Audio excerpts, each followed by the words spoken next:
સાબરકાંઠા જિલ્લાના પ્રાંતિજ ખાતે નગરપાલિકાની ચૂંટણીને લઈને મતદાન યોજાયું હતું, જેમાં પ્રાંતિજના ટોટલ 6 વોર્ડનું સરેરાશ મતદાન સવારે 7 થી 6 વાગ્યાનું 69.7 મતદાન થયું હતું। તો ભાજપ, કોંગ્રેસ, અપક્ષો જીતની આશા વ્યક્ત કરી હતી। તો 18 ફેબ્રુઆરીના રોજ મત ગણતરી યોજાશે।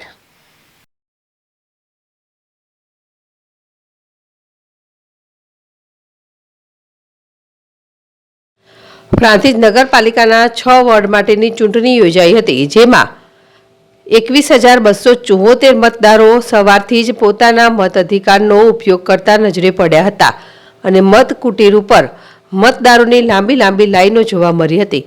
તો આ વખતે નગરપાલિકાના 6 વોર્ડમાંથી 24 સીટો માટે ભાજપ, કોંગ્રેસ અને અપક્ષો સહિત કુલ 61 ઉમેદવારોએ ઉમેદવારી કરી છે, જેમાં નગરપાલિકાની 24 સીટો માટેનું મતદાન યોજાયું હતું, જેમાં સાંજના 6 વાગ્યા સુધીનું 69.7% મતદાન થયું હતું। તો પ્રાંતિજ ખાતે શાંતિપૂર્ણ માહોલમાં મતદાન યોજાયું હતું। તો ચૂંટણી અધિકારી અંકિતભાઈ પટેલ દ્વારા ચુસ્ત પોલીસ બંદોબસ્ત વચ્ચે મતદાન યોજાયું હતું।